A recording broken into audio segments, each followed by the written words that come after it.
Welcome to The Explainer. Today, we're diving into some really powerful ancient wisdom about what it takes to build a successful marriage, pulling from the books of Proverbs, Genesis, and the fascinating book of Jasher. All right, so here's our game plan. We're going to start by looking at two very different paths. Then, we'll decode the original Hebrew to really get the full meaning.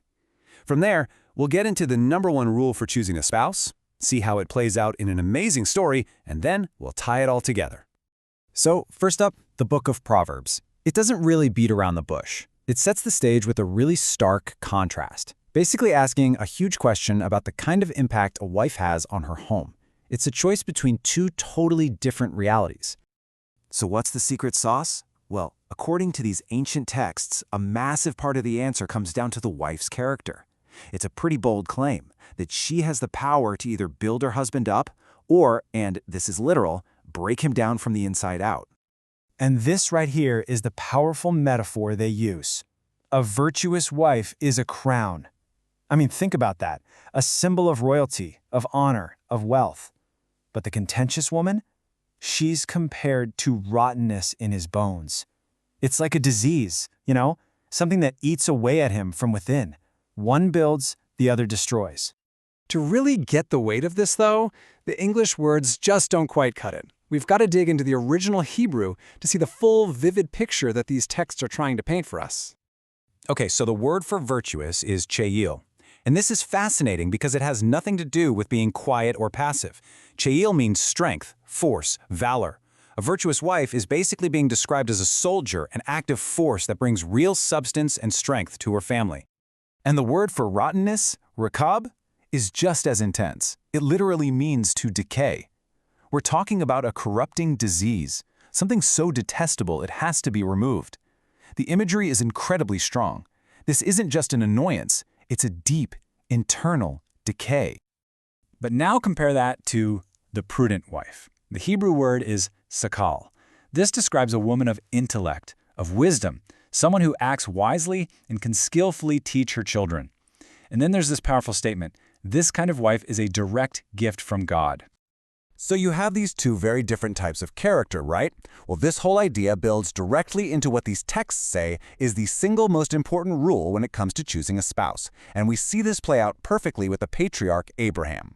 Here's the command Abram gives, and it is serious. He makes his most trusted servant swear a solemn oath. And it's very specific. Do not let my son Isaac marry a local Canaanite woman. No, you have to go back to my homeland, to my own people.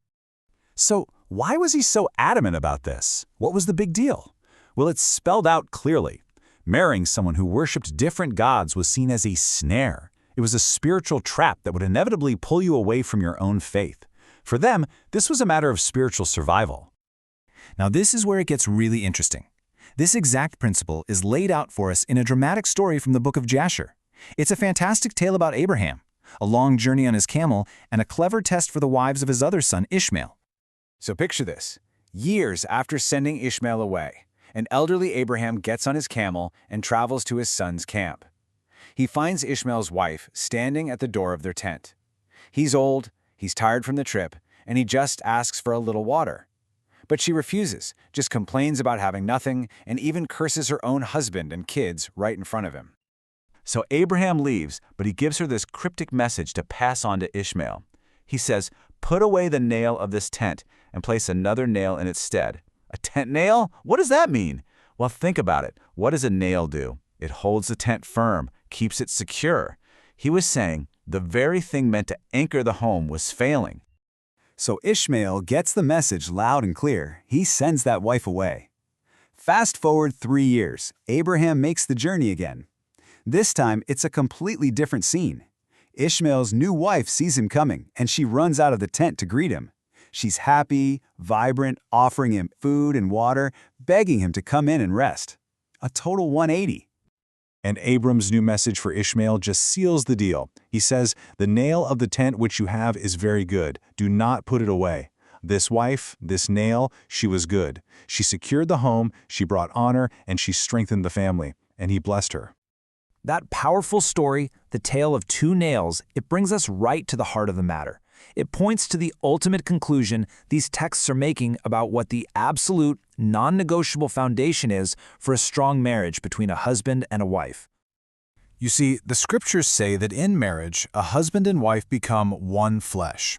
Now, that's not just some poetic phrase. It means they are supposed to operate as a single, unified body, moving together, working together as one unit. And it just makes sense, right? A house divided against itself simply cannot stand.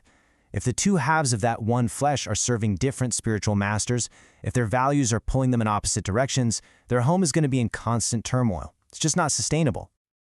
So, at the end of the day, the ultimate takeaway, the common thread weaving through all these stories and teachings, is this. For a man and a woman to build a successful, lasting home, they have to be united on the most fundamental level. Having the same spiritual goals and an unwavering trust in God isn't just a helpful tip. It's presented as the very foundation upon which everything else is built.